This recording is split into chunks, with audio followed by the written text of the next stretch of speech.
Hey everyone, I am Dr. Ritu Sharma. I'm a pediatric consultant here in Bhubaneswar and I'm also a mother of 7-month-old child. आज OPD से घर जाते वक्त एक बहुत ही important topic के बारे में डिस्कस करते हैं. आई नो सारे टॉडलर पेरेंट्स इससे गुजरे होंगे. Yes, it is toddler tantrums.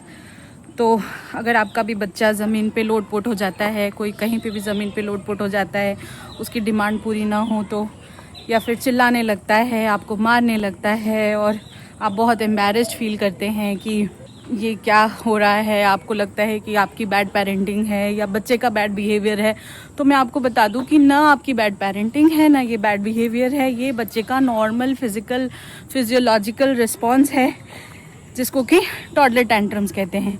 ये क्यों होता है इसके पीछे की साइंस मैं आपको बताती हूँ. तो ये 2 से 5 साल की उम्र में बच्चे का ब्रेन, जो लिम्बिक सिस्टम होता है जिसको कि lower part of the brain कहते हैं, वो इमोशनल सेंटर भी जिसको बोलते हैं, वो बर्थ से ही एक्टिव रहता है.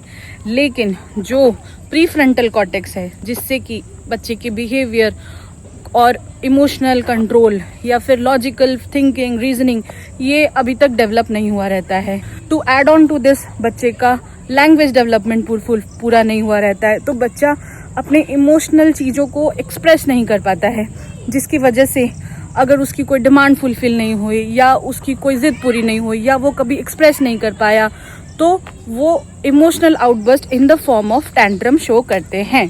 तो टेम्पर टैंट्रम्स को डील करने के लिए नेल्सन के हिसाब से 3 फेजेस में इसे डील किया जाता है. फेज नंबर 1 टैंट्रम स्टार्ट होने के पहले का फेज है. तो आपको पहले से ही अवेयर होना चाहिए कुछ क्यूज़ के साथ, जैसे कि बच्चा कब टैंट्रम शो कर सकता है.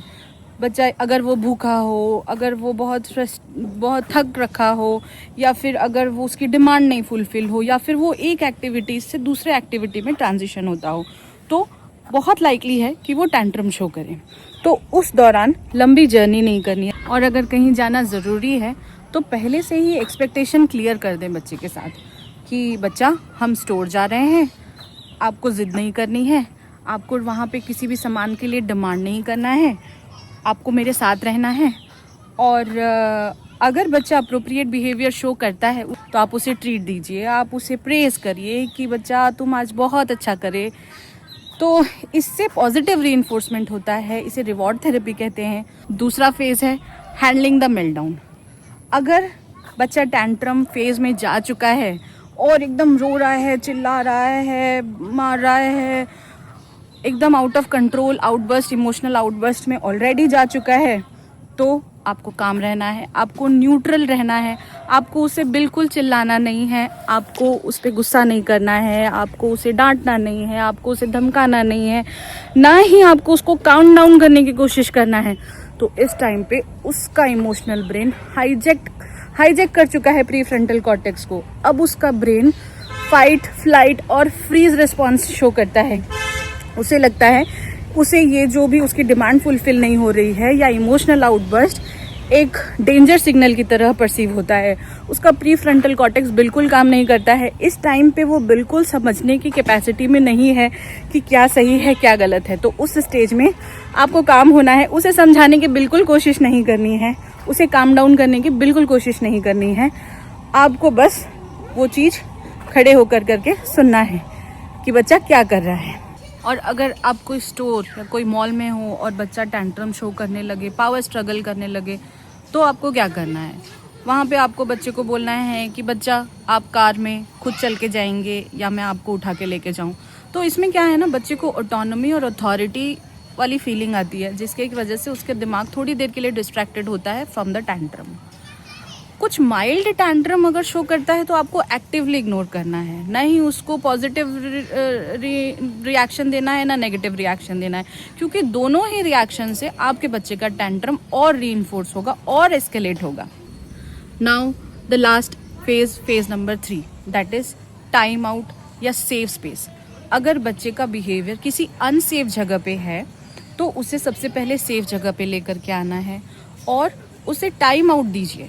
जैसे टाइम आउट का सिंपल रूल है, जितने उम्र का बच्चा है उतनी देर का टाइम आउट. जैसे अगर बच्चा 3 साल का है तो 3 मिनट का टाइम आउट. उस टाइम आउट के पहले बच्चे को एक्सप्लेन करिए कि आप टाइम आउट क्यों दे रहे हैं। और जब टाइम आउट के दौरान बच्चे से कुछ डिस्कस मत करिए, कोई बात नहीं करिए, कोई पैसिफाई करने की ज़रूरत नहीं है। Let him calm down, let him have deep breaths. उस समय आप उसे वैसे ही छोड़ दीजिए एक सेफ जगह पे। फिर उसके बाद जब बच्चा शांत हो जाए, उसके बाद आप बच्चे को जाइए, हग करिए, उसे काम डाउन करके पूछिए कि रीज़न क्या था मेल्ट डाउन होने का, फ्रस्ट्रेशन का रीज़न क्या है। फिर जब बच्चा आपसे बात करने लगे, फिर भी आपको बच्चे की जो भी ज़िद है उसको पूरी नहीं करनी है, क्योंकि इससे उसका ये पैटर्न और बढ़ कर करके आगे आएगा।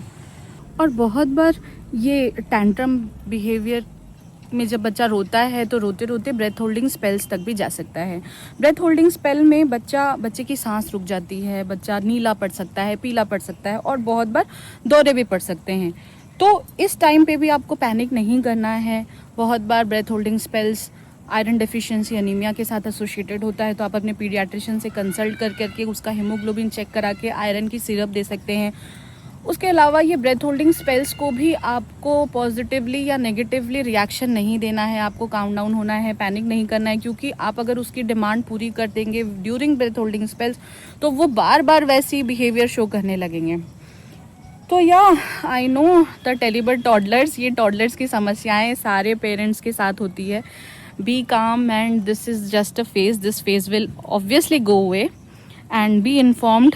और पेरेंट्स कुछ चीज़ों का ध्यान रखिए। अगर बच्चा बहुत ज़्यादा अग्रेसिव हो जा रहा है या हेड बैंगिंग कर रहा है या ये सारे बिहेवियर प्री टीन एज तक एक्सटेंड कर रहे हैं तो अपने पीडियाट्रिशियन को दिखाइए।